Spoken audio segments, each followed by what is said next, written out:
Hello and welcome to this week's special presentation. My name is Jim Penna, Manager of Retirement Services here at VectorVest, and I'm very happy to be hosting this week's topic, which is titled, How to Keep Making Money. There are a lot of retirement advisors and newsletters out there that look to model how far your retirement nest egg will take you into the future. And they address questions like how long will I live, or how much money will I need for health care, and so on. One headline for an advisory I just read this morning is how far will $1 million go in my retirement? And I guess it's okay to have the numbers written down and have a starting point, but the fact is we can't know the answers to those questions. So most folks will do their best to prepare as they approach retirement and hope for the best. Well, here at VectorVest, we believe you can do more than just hope. I've shared with our subscribers for quite a while now my conversations with Dr. DeLito about the questions and concerns that are brought to us here in the Retirement Services Department. The underlying theme of these questions is always, how do I keep from running out of money in retirement? And the answer, we determined, is what we call the ultimate retirement solution. And that solution is to keep making money. Because of the uncertainty that lies ahead in retirement, we can't know all the answers, but continuing to generate a steady income along the way will help resolve a lot of issues. Let me start by defining what we believe a secure retirement is. And we believe it's one in which you have enough income to live the life that you desire, where work is optional and retirement is affordable.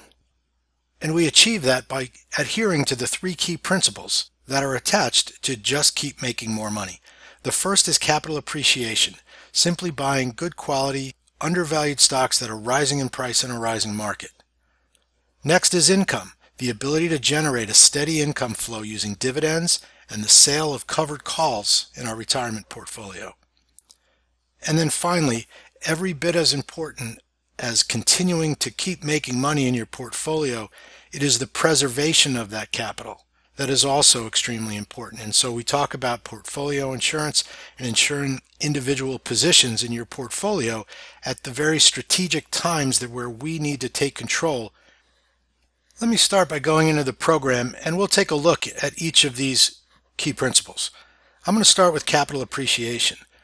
And to do that, I'm simply going to go into the Unisearch tool and I'm going to take us to a search called Long-Term Winners RS Descending as our example here. And the reason I choose this is because it has very basic parameters, but the sort is the key here. It simply takes relative safety descending as the sort. And any stock that trades greater than $1 and has an average volume of at least 100,000 shares a day and is not a penny stock or a bulletin board stock comes to the list. So a very basic search, but the power of the sort is where we want to start with. So just to give an example of the high relative safety or RS stocks, remember, relative safety is an indication of the stock's consistent and predictable financial performance. And so we look at stocks that come up in the search like this and we see relative safety numbers that are excellent in the VectorVest program. And as I've often said about relative safety in the VectorVest program, when the RS is at those levels, the numbers that we care about usually fall into place. So relative value, which is the capital appreciation potential, comfort index, which is the price growth persistence, all very strong here. Earnings growth rate numbers are strong. And for the companies that do pay a dividend, that dividend safety is also very strong on that 0 to 99 scale. So that's the power and the beauty of relative safety in the program. So with a list of stocks with high RS as we find in long-term winners, if I go ahead and graph the top 10, what I have set up here is the price of the underlying stock on the upper portion of the graph. Down below we have the earnings per share in the VectorVest program, and I'm looking at a 5-year look back to get a good history of the underlying stock here. And what we'll see is a very familiar pattern. The price of the stock rising from that lower left to upper right price pattern, and when we look at earnings per share, we also see earnings per share doing the same thing. And as I've stated many times, it's not by coincidence that as the earnings per share continue to rise, so too does the value of the underlying stock. And we can see a very familiar pattern as I just scroll through these top 10 stocks. As earnings grow, so too does the price of the stock. As I continue to scroll through, you'll see the pattern and the correlation between strong earnings per share, steady growth in earnings, and the movement of the underlying stock price. So these are just the top 10 from long-term winners when we sort them by relative safety. Go ahead and close the graphs.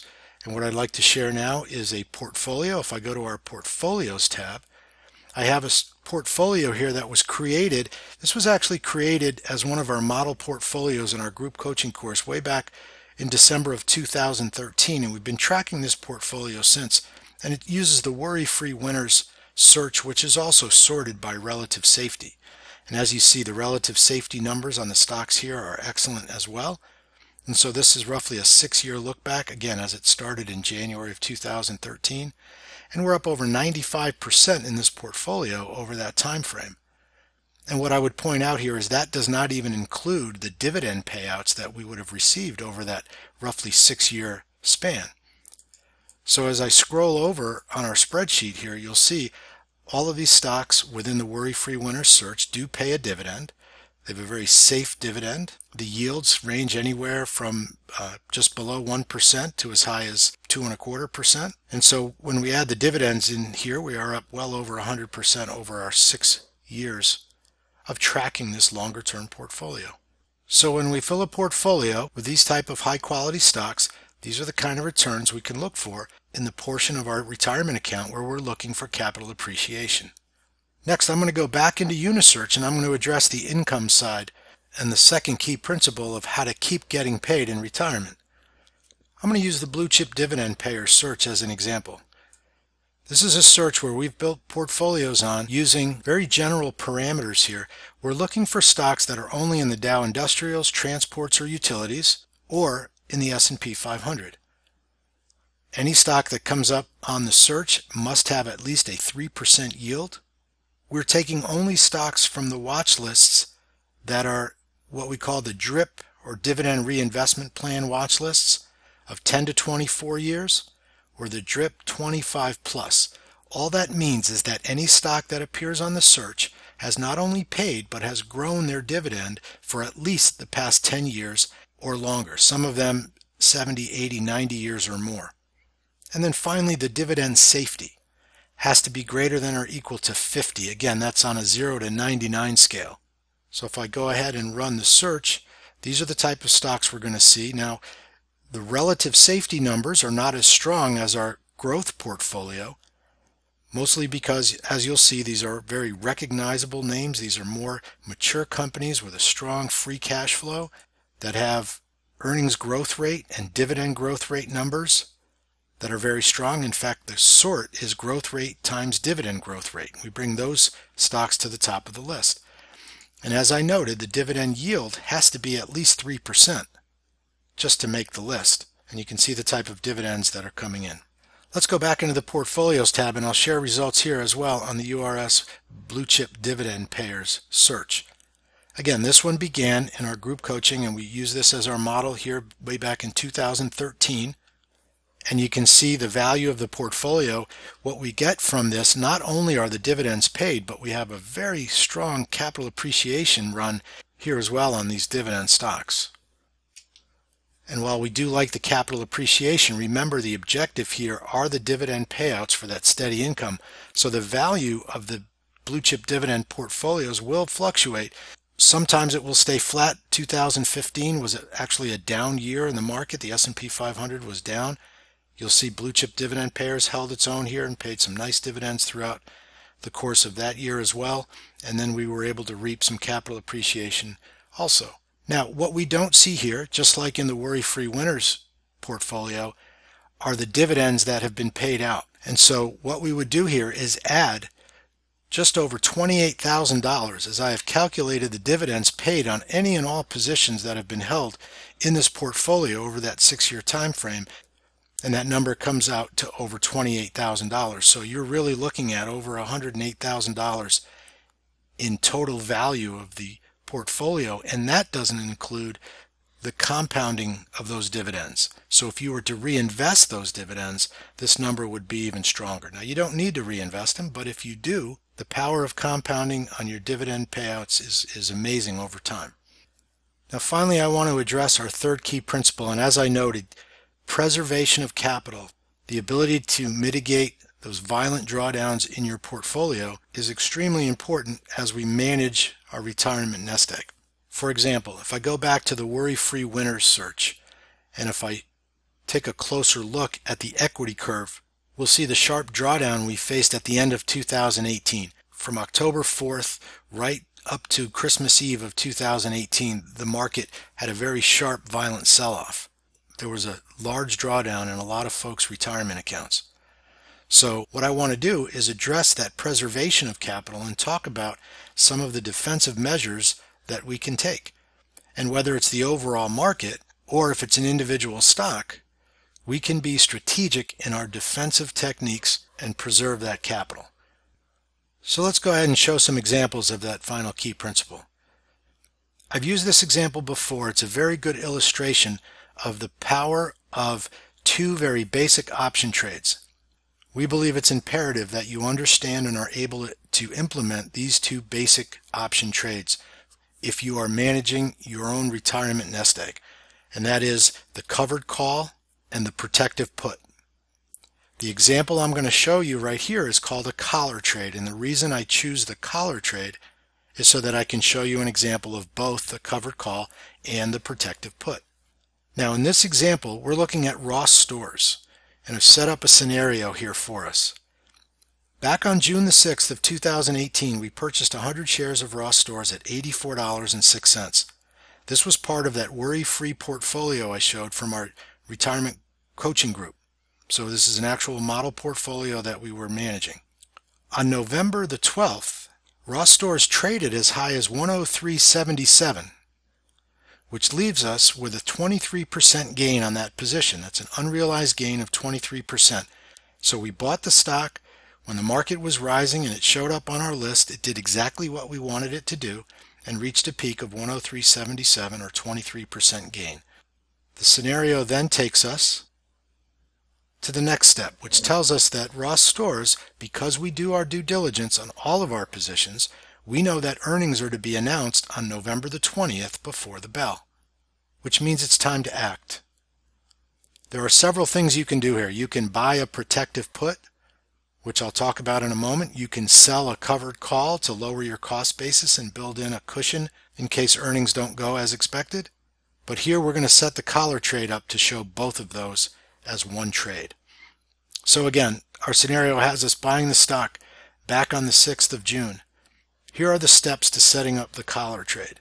First, with Ross Stores trading at 101.77 just about a week before earnings, that's indicated here, we would go out and sell one covered call. That covered call would be the December 105 strike, which is one strike out of the money from where the stock is trading. We would sell that call and we would have taken in $2.90 per share, or $290.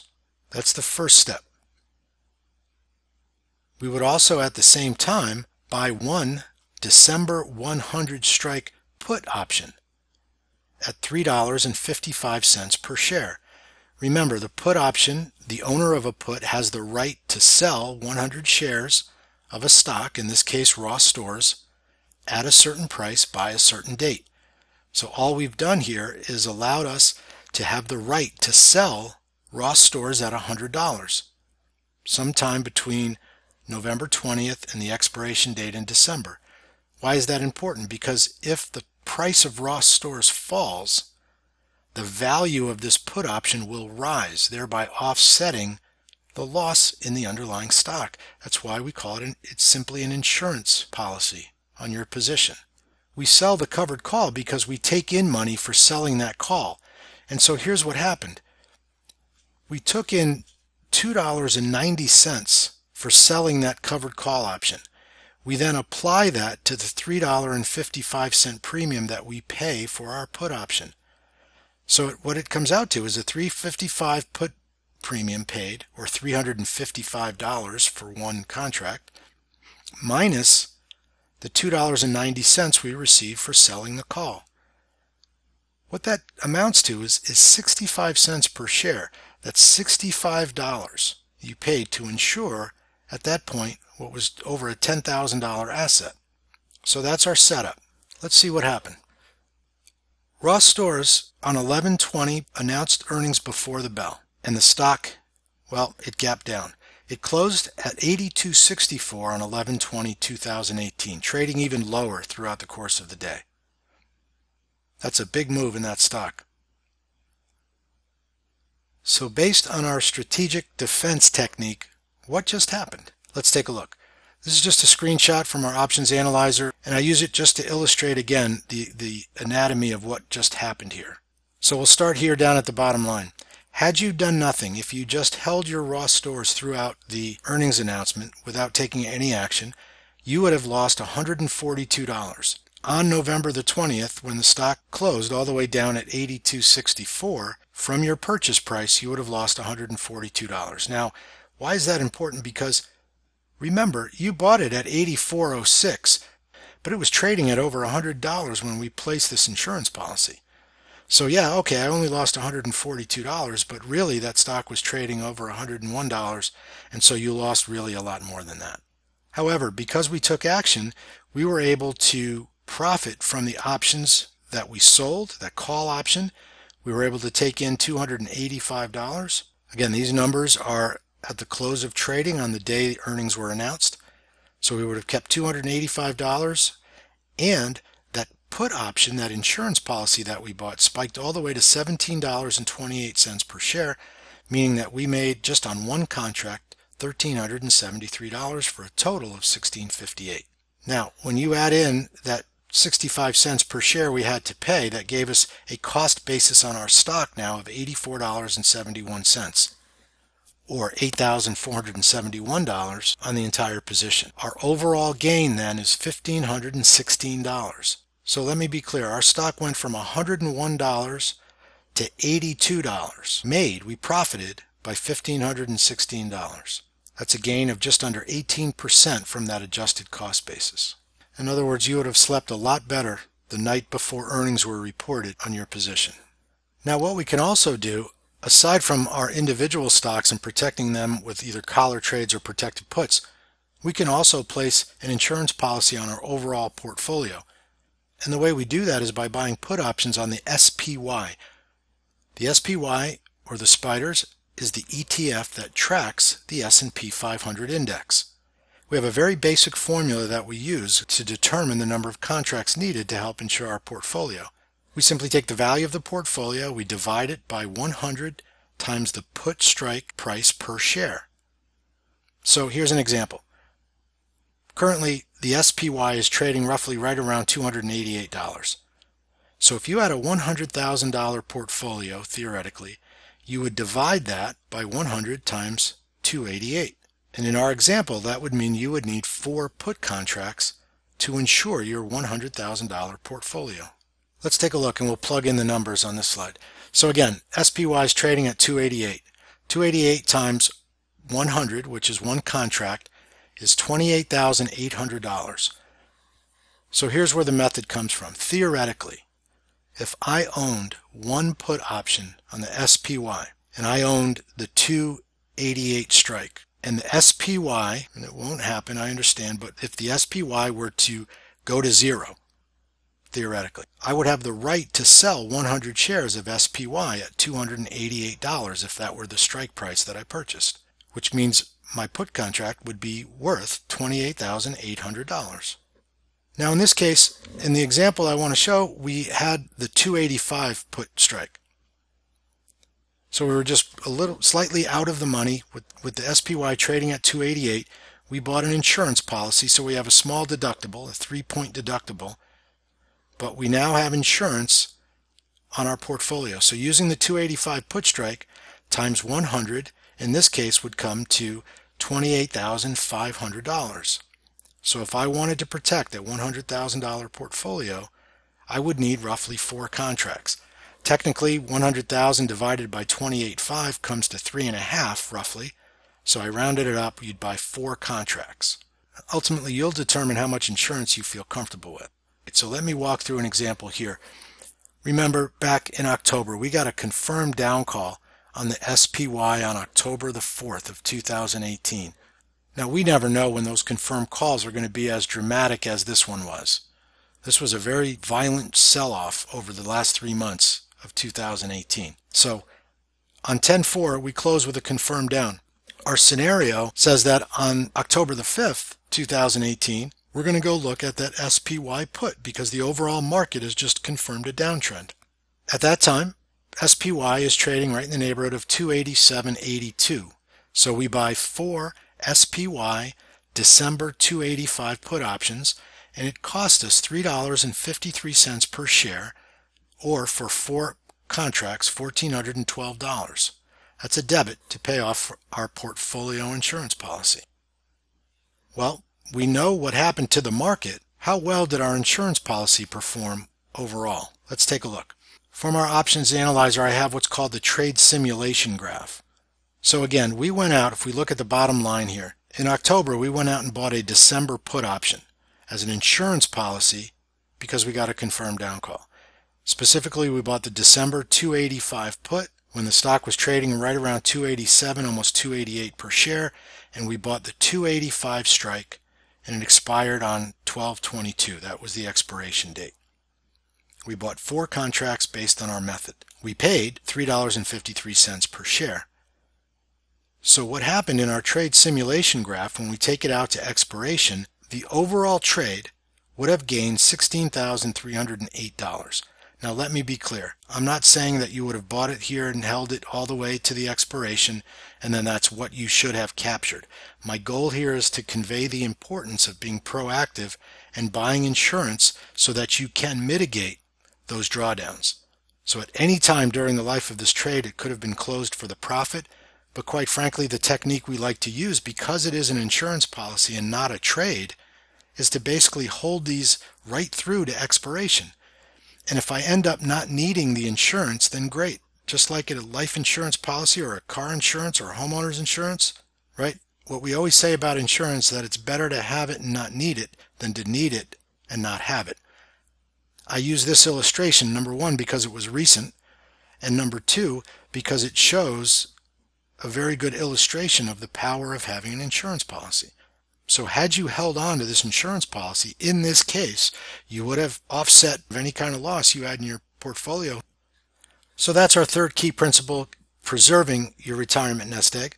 And that segues into the quote I like to use when we discuss building and managing our retirement portfolio from Mr. Mark Twain, when he said, "Don't just sit there and worry, be proactive, do something, anything about what's worrying you." And that's the perspective we want to take when we're managing our retirement portfolio. And that describes what we deem to be the ultimate retirement solution, and that is to just keep making more money. So thanks for taking the time to watch this presentation. On Monday at 2 p.m. Eastern Time, we will have a Q&A session that I'll be hosting. We'll talk more about these techniques. We've built an entire course around these techniques called the Ultimate Retirement Solutions course. We also have a retirement coaching group that meets every Tuesday. Join us on Monday. We'll talk more about that and other ways that you can build and manage your retirement portfolio. Thanks, and we look forward to seeing you there.